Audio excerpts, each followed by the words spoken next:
So today's presenters will begin with the Reverend Alexa Gilmore. She's a minister at St. Luke's United Church, which is very much in downtown Toronto. She's founder of the Contagious Hope Project, where faith and advocacy connect, and co-chair of Crisis in Our City, a network of organizations that began meeting in September 2023 to respond to immediate needs of refugee claimants and advocating for ongoing support. And our other presenter is the Reverend Eddie Jumba, who is the senior pastor of Milliken Church in Markham and the president of Dominion House of Hope Shelter, where he continues to coordinate efforts to accord refugees a dignified welcome. Houses of Hope Shelter was birthed out of Dominion Church, where over 2,000 refugees slept between July and December 2003. And so I'm going to pass things over to them now, and I look forward to their presentation. Thank you. Thank you. It is a pleasure and, in fact, an honor to be here and to be talking to you today when you could be taking your time to do anything else on a Saturday afternoon. This is for me, and I know for Pastor Eddie, something that has transformed our lives, and there will be forever a before and after this crisis in terms of the things that we feel and know about God and about the church. And so we're really glad to share some of that with you. I'm going to start us off with a bit of a slideshow here, just so you can get a visual on what we're talking about. The African crisis, as we are calling it, the African refugee crisis, started in the summer of 2023, and I'll tell you a little bit more about that in a bit. These are some of the images of the churches and the mosque on the top left of your screen that was housing people, another church on the top right. The bottom left is Dominion Church, where Pastor Eddie was the pastor at the time. And the bottom right is one of the many press conferences we had. You can see Pastor Eddie in there. And if you just look a little to your right, you see some red hair. That's me. We were at many of these press conferences trying to get attention to the crisis. And we're still trying to get attention to this ongoing crisis. We'd love to know a little bit about you. So we know that there's a lot of you. We can't go through a minute each, or we'd be doing that. So if you're able, please put your name in the chat, where you're from, and that could be however you define that. If you're from a particular congregation, if you're from a particular location, and if you want to pop any hopes you have for this workshop, we will definitely look at them as we're going through and try to tailor it over the next hour. We've talked a lot about this, and so we can pivot and depending on what the hopes are. So please take some time just to write your name in the chat, where you're from, and your hopes for the workshop today. So, and then as you're doing that, I'm going to invite Pastor Eddie to introduce himself, say hi, and then lead us in the next question. Hello, thank you, Peter. Thank you, Reverend Alexa. Thank you all for turning up today in what we, on our end at least, consider as a beautiful opportunity to talk about things that are not necessarily so beautiful, but we really mean it, that it has become something that will forever be a part of our story in a life-changing, transformational way. So as introduced already, my name is Eddie, and it's an honor to be here as we continue to openly speak about things that we need to see happen and things we want to make sure never surface on our beautiful land of Canada. I am going to invite you also as a way of making this very interactive. It is our hope that this conversation is very interactive. And I thank all of you that are putting your names and your location, geographical and otherwise, We appreciate that, getting to know a little tiny bit about you. So we appreciate that. So I do have some questions here, and I was trying to look at the chat at the same time, seeing if we are ready to go into this next portion. I'm noticing that almost everybody has put in their name and place of location, so we appreciate that. Now I'm going to draw your attention to the screen, if you're able to see the screen. And what we're about to do right now is a way to also set context or to set pace for what we are talking about in the next 40 or less minutes. Question: did you know about the crisis? So we want you to respond to this question after I have said the full question. Did you know about the crisis, and to what extent were you involved? So we have three options of responses. Very involved, it's going to be a clap of hands. Somewhat involved is going to be a red, that red sign that you see on your reactions there. And the last one is thumbs up. Thumbs up is not involved, but aware. So we want to capture that. And I think we're going to take a minute to do that now. Okay, I see some hearts. So the heart is somewhat involved. Okay, let me put everyone on the screen here. Okay, I see several of, Okay. I see a bit of each. So we have Yeah. Sandra, who was very involved, others, Karen, Susan, Suzanne, others, John, Jacqueline, somewhat involved, and a few people who were supportive but not involved. All right. Okay. We have a So go ahead. So here is the follow-up question. Thank you, by the way, thank you very much. That was very appreciated on our end. So I want to invite to provide opportunity for only two people. So whoever puts the first two people to put up their hand will take this opportunity.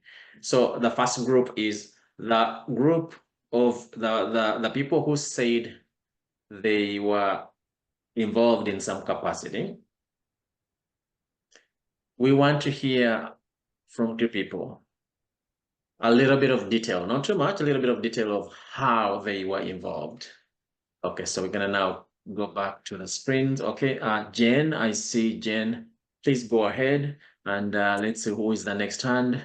Want to make sure we know who's gonna go after it. Sandra. Okay, so we have Jen and Sandra are going to share with us how they were involved. So everybody's job is to open their hearts and ears wide to Jen and Sandra. So Jen, go ahead. So there's not much for me to say. I got involved by writing about it. I heard about it through other articles, and I do have disabilities, so that kind of affects my social justice work. However, I can write. I can write even if I'm in a sick bed, so I wrote about it. That's how I participated. Thank you. Thank you very much. I'll go back to your statement, and I say that's not small. There are truly many versions or forms of being involved or responding, and none of them is small. If there is anything I have learned in the past 15 months, is that the impact of media and when the camera is in front of you, the impact of that. I was hesitant at the beginning, very hesitant, almost rebellious. But now I have a deep appreciation for people who write about the things that happen in our society. I have come to appreciate the impact of that. They, in my opinion, shine light on things that would have otherwise gone on unnoticed. Thank you again, Sandra. I attended the first press conferences and was horrified by seeing people on the street, particularly when the city's response had been so fulsome with regard to Syrian and Ukrainian refugees. It broke my heart. So at my church, we began to see asylum seekers, African asylum seekers, being placed in overflow shelters in the Queensway Motel. Your name, Sandra? Pardon What's me? the name of the church? What's the name of your church? Christchurch, St. James. in Etobicoke, and there were overflow refugees being placed in the Queensway Motel, which is in our neighborhood. And we quickly became aware of the fact that people couldn't even feed themselves because they didn't have appropriate facilities or tools. So our support it was initially to provide bedding and clothing to people who were in the mosque on Jane Street, and then to create an emergency kit, which we have prepared, which provides new refugees with the wherewithal to prepare simple meals in a casserole dish with some serving spoons and dishes, and cleaning supplies so that they're able to feed their families. The church also opened its kitchen to enable people to do some batch cooking, to make it possible for people to prepare their foods. So it was very simple, but that's what we could do. Wow. And we've continued to do that. We've seen over 50 families in the past year. Amazing. Thank you very much. Boy, I have to confess ahead of time that these conversations, there are moments where they trigger me. So that's full vulnerability and confession. A lot of these things, to an extent, became personal for people like Reverend Alex and myself, because of how, I guess, people like Sandra now, because of how much when you're at the front line, you see things you can't unsee, and they become a part of you, even if you don't want them to become a part of you, they become a part of you. So yeah, there's something that you said, and I realized how it was a trigger for me. But that's why we are talking about this in a way that prevents us having to talk about it in the future, at least not in this way. All right, Reverend Alexa, if you can bring back the screen. But I want to, as a shift from this portion, let me change my grid here. Okay. As a shift from this portion, I want also now to invite two people who said they did not. If you put a thumb up, I'm going to invite two people to share what the obstacle was. So you heard of it, but you didn't get involved. What was the obstacle? What got in your way? Well, one of my favorite counseling questions. I'm a therapist also in my other life. One of my favorite question is just a question about what got in the way. So for those of you who did not respond, what was the obstacle? And as you're deciding whether you're going to speak, everyone can write in the chat, right? We can all participate by some point form notes about what obstacles you had or your church had. You can write the personal, or you can write the institution. What do you think the obstacles were to?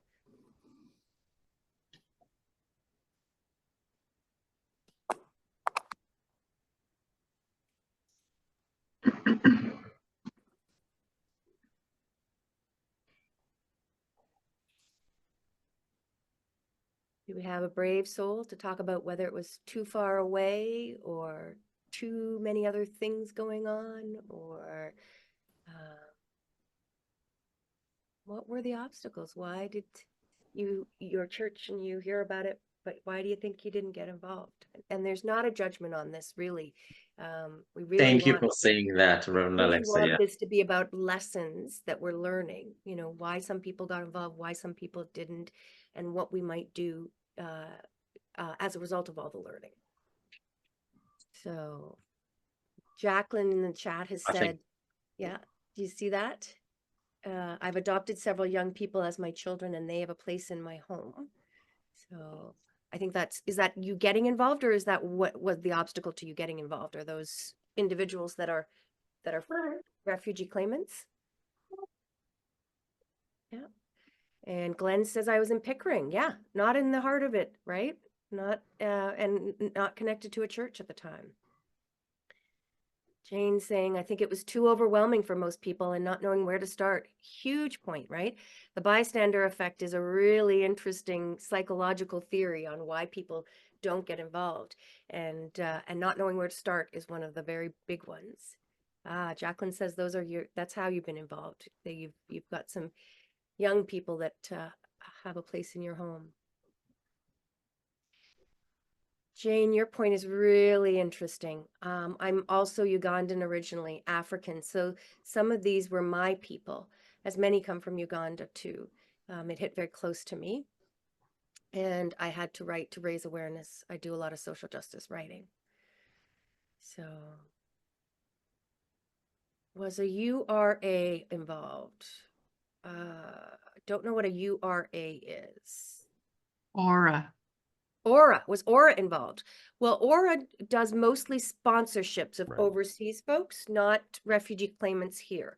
Right. But there were lots of church organizations or church-based groups like Matthew's House, Romero House, Sojourners. Those are all Christian-based organizations that work specifically with refugee claimants once they arrive here. Some people may not know what aura is. Yeah. Aura is the Anglican United Refugee Alliance. Alliance. Yep. Yeah. And they help the United Church and the Anglican Church sponsor UN sanctioned refugees and bring Right. them over.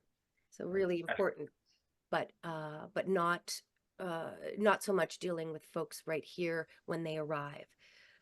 So that might be actually a good segue. Pastor Eddie, what do you think for me to Yes. jump? So to what I setting- want to do with that as a shift is to follow up with a comment that I tried to catch the name. I don't know if it was Jen, the person who said it was overwhelming. First, I want to validate that statement, but I also want to share now this video so that we can shift away from this portion. So I'm going to invite everybody's attention to the screen as we take a moment to take in this video. Okay. Are we ready? It's a 1-minute video.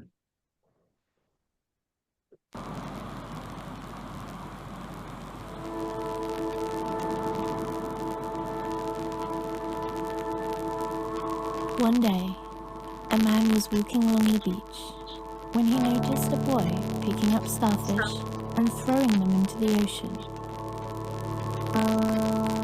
Approaching the boy, he asked, "Excuse me, but what are you doing?" The boy replied, "Throwing starfish back into the ocean. The sun is rising and the tide is going out. If I don't throw them back, they'll die." The man laughed to himself and said, "But there's too..."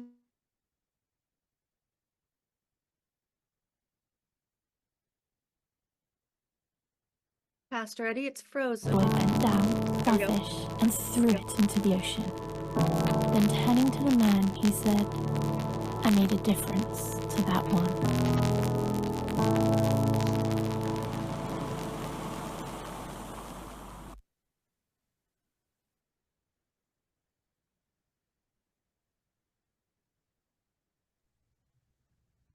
To allow 10, 15 seconds of whichever way you want to reflect on that, whether by silence or by speech. Both ways are forms of communication.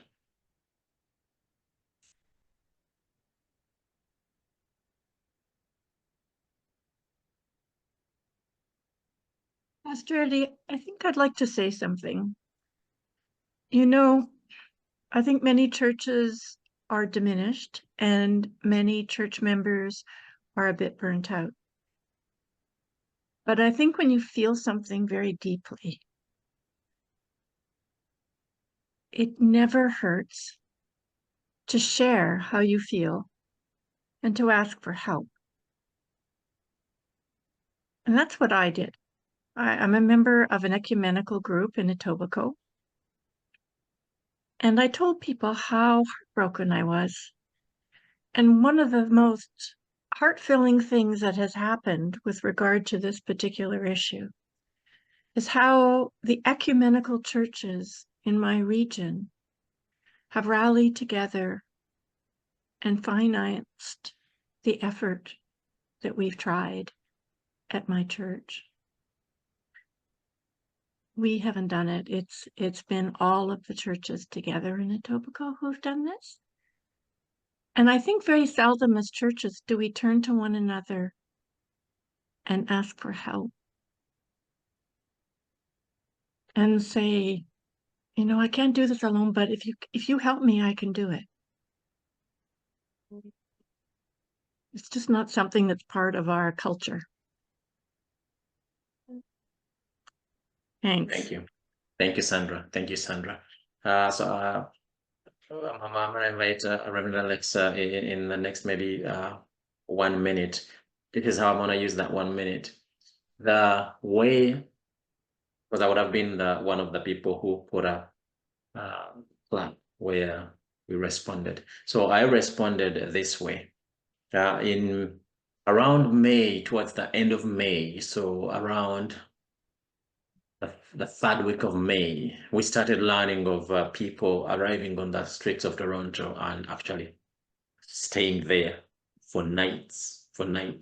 So a person who knew me from my involvement in the community just called me to say, Pastor Eddie, are you aware of this is exactly the words he used, are you aware of African people sleeping on the streets of Toronto?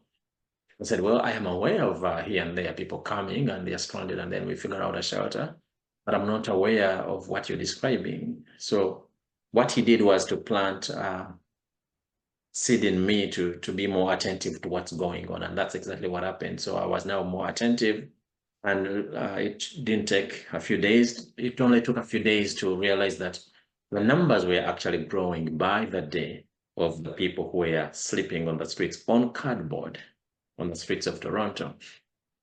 So we started bringing people to people's homes in the hope that in the next few days, we'll be able to locate a shelter. So we would call meetings in the church every Monday at 8 p.m. We would be on a Zoom call like this, and I would be reaching out to whoever is on the Zoom call.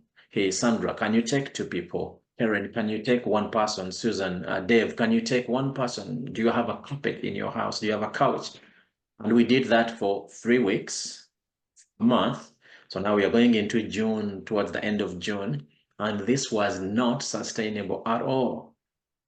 Because if you add 3 adults on your grocery bill, you will feel it in just a week. You will feel the impact of that. And that's what happened, because people would call to say, Pastor, are you able to send me a bag of rice? And then I realized I didn't have bags of rice lying around that I could send people. So we realized that we were dealing with something bigger than what we had originally thought, especially when we could not easily locate shelters. Please excuse this unregistered member. She would just be attending with us. So it didn't take so long to realize that what we are dealing with is actually something bigger than what we thought was. And from that point on, I became part of the group that was trying to do something. That's how we got connected with Reverend Alexa at some point down the road, and many other people that really did not have the luxury and don't receive this as receive this as whichever way you receive it, but know it's coming from a good place in my heart. Those of us who did not have the luxury of remaining silent, or the luxury or the opportunity or the privilege of remaining silent, had to do something. Because whether you want to frame it in whichever way you frame it, to remain silent or to choose silence when there is an injustice or when there is something that is going on in the community, in some form, is also a privilege, that you're able to afford that, to afford silence. But some people sometimes cannot afford that for all kinds of reasons.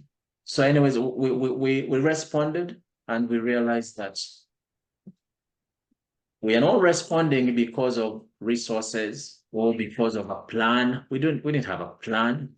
We did not respond because of ability that we really are able to do something that the government is failing to do. No, we responded because we thought it was just the right thing to do, but also we didn't feel like we had an option not to.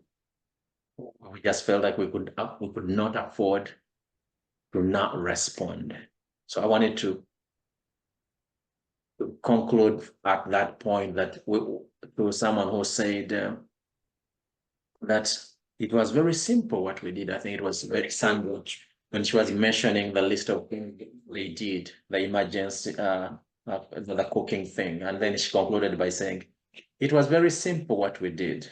I would like to agree, yet those simple responses, when you accumulate them, are indeed what actually turn out to make a difference, even on a very, very big problem such as the one we were dealing with. So, Reverend Alexa, please take us forward.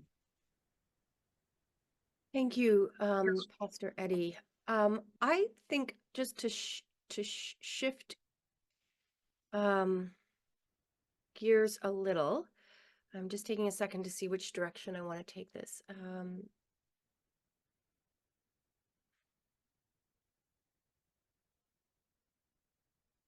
Yeah, I'll go back to the slides. Okay, so back to the slides. What we're going to do is just set a little context for all of us. Okay, so here we are.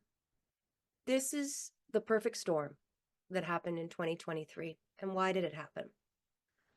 We already have a homelessness crisis in Canada. All right, and everybody I think knows this, but these numbers are staggering. There's an estimated 150,000 to 300,000 people every night, right this minute, in Canada that don't have a place to sleep. And between 25 and 35 are out on the streets any given night. It gets worse in Toronto. Here's the Toronto stats. 10,000 people are homeless every single night. And there's always a 98% occupancy rate in the shelter, which actually means that it's well over full. For example, in Toronto last January, on some of the coldest nights of the year, the warming center was operating at 120% capacity.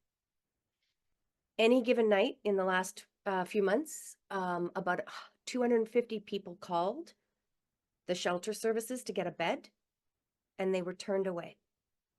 And I work with a lot of them, and a lot of my friends on the street right now don't even bother to call. I had one gentleman, he lived in my house for 2 weeks.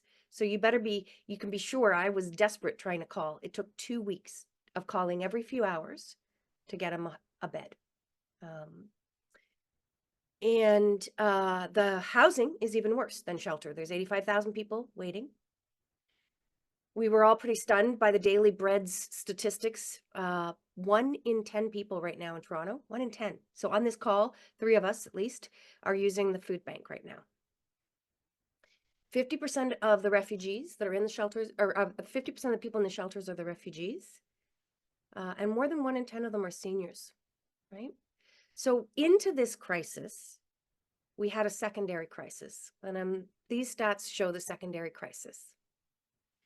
In 2023 alone, just in Ontario, 63,000 people got on a plane or drove to our borders in Ontario, came across and said, help, I'm desperate. I will die if you send me home. 63,000 inland claimants in Ontario alone. So we have a homeless crisis, we have no shelter beds, and then 63,000 people arrived asking for a place to sleep. Now, just to put that number in context, the year before, in 2022, we just had 26,000 people. So that's why we saw so many on the streets in 2023. We were not prepared, though we could have been prepared because we had a whole backlog of people because of COVID who couldn't travel, whose visas were suddenly released, and they all came at once. But for those who think it's just COVID that kept it, I took the 2019 stat, right? In 2019, we had roughly the same numbers come across our borders, fly in, as in 2022. So what we're seeing is a mass migration issue. Around the world, people are suffering. Climate change, war, persecution, 2S LGBTQ persecution, and people are desperate. And this year we are on track to beat the 2023 numbers. So for the church, I want to ask, what does that mean? Right? When the government is starting to hear from a lot of people saying, we don't have the space, we don't have the jobs, we don't have the housing, we're just going to close the borders. What's the church's response to that kind of thing? Right? And that's a big question we're not going to be able to answer, but I want to leave that question. So it's into this crisis that we came. And Pastor Eddie's talked a little bit about the start of his journey, and I want to turn it back to him in a moment, but I want to share the start of my journey into this. I happened to be between churches in June, July, August, and I had some free time. And I got a tweet from some of my homeless advocates saying that, did you know that there were dozens of people sleeping on the streets in front of 129 Peter Street, which was the central intake for the shelters. So you can go there, you can knock on the door, and they will get you a shelter bed. And if they don't get you a shelter bed, they'll let you come inside at night and sleep. But they'd gotten so full that they didn't have any more room. And because there was now this huge influx of refugees, the city of Toronto said, refugees are a federal issue. The federal government hasn't paid us for the shelter beds that the refugees are using. We are going to close our doors to refugees, and we're going to tell them that refugee claimants should call the federal government. So people were arriving at the door.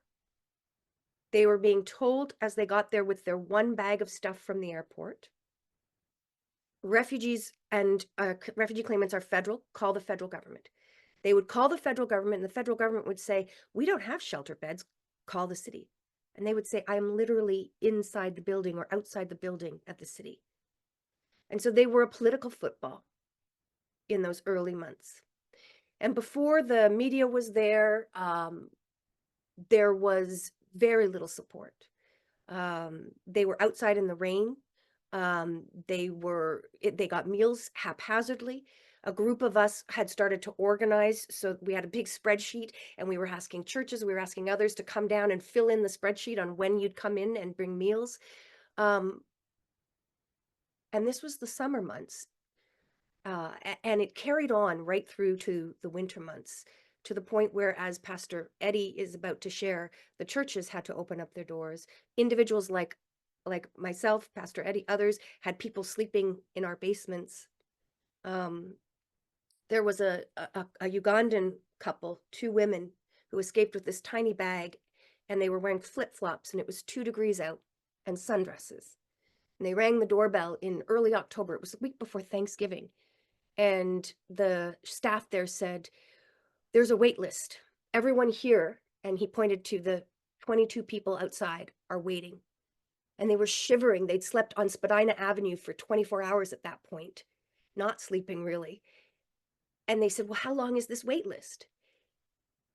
And the individuals who'd been waiting said, we've been waiting here 7 days in 2 degrees weather. And the woman looked at me and she began to weep. She said, we won't survive. We barely survived with our lives from Uganda, and we won't survive Canada. And this was the reality for many of our folks. And for me, I began to notice that there was not just this systemic barrier of refugees not getting let into the Toronto shelters, but there was very much a skin color to every refugee who was sleeping on the sidewalk. Every refugee was African. And I remember when I went into the first group of churches that were supporting, and I looked around, and there were all these volunteers that had descended to help support. And I was the only white face, except for the news reporters in the building.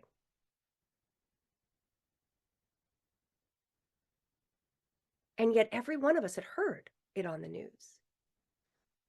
And then I remember Diane Walters, the co-chair of the Black Network at City Hall. I've forgotten the full title. But she was asked, why are all these, Black communities coming? And she said, because we see ourselves on the street. These people look like us. And here's the thing. I began to think about, what does it mean to look like us? Because I have 5 children. 4 of them are adopted from the same mom. And they have different dads. One of them has a dad from Bangladesh. And 2 of my children have the identical faces, these round faces, beautiful button nose. And when they furrow their eyebrows exactly the same way, exactly. And yet, no one ever says that these 2 children look like each other. No one. Because one of them is white and one of them is brown. So look like me was code for skin color.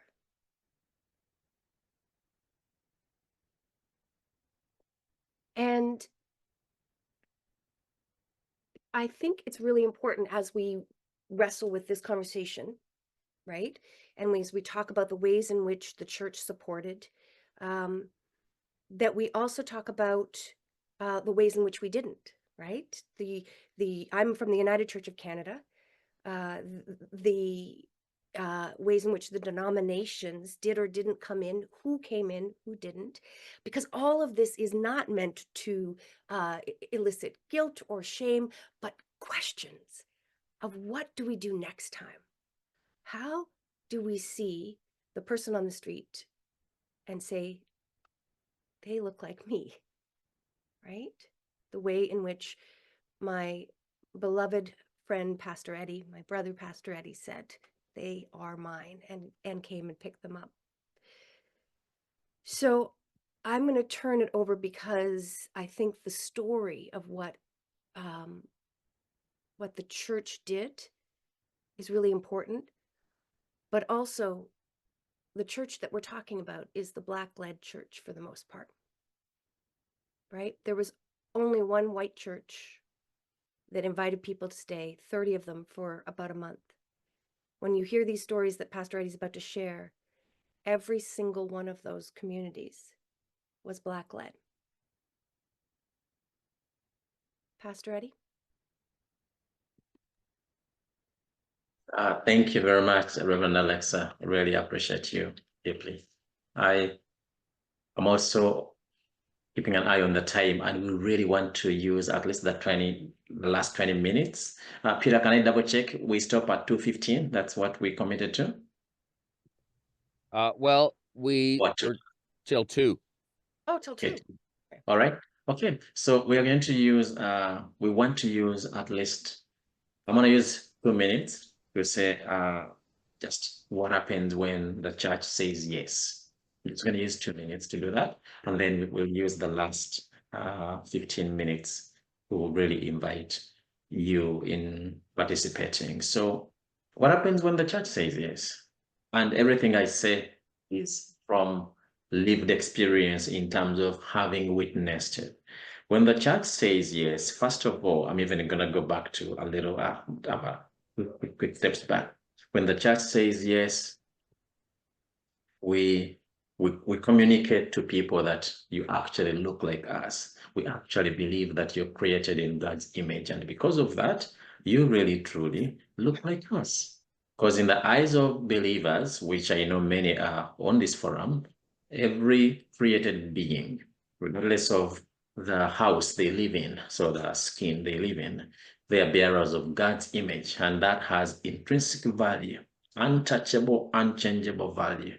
So when we open our doors as the church, we indeed communicate, reinforce that message that we will see the image of God that is in you and that is in me. And because of that, you really look like us. The church opening the door says to the people that you are welcome here, that you are welcome here.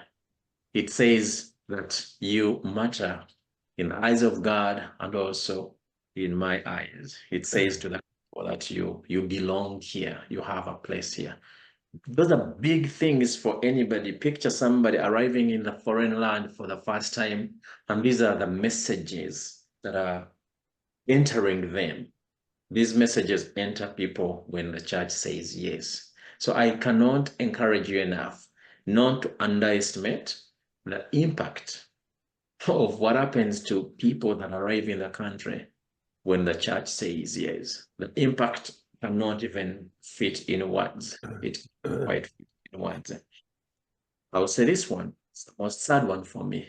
When the church says yes, lives saved, literally, in the literal sense of between dying and living, lives are saved. As we sit here, 2 people died in the context of not having a place where they could put their head in a warm, safe environment. 2 people died. I did a funeral for one of them. So big things happen when the church says yes. Now the opposite is also true. When the church says no, significant catastrophic things also happen. So I want to encourage us to reach out to that place you as a church already know and have.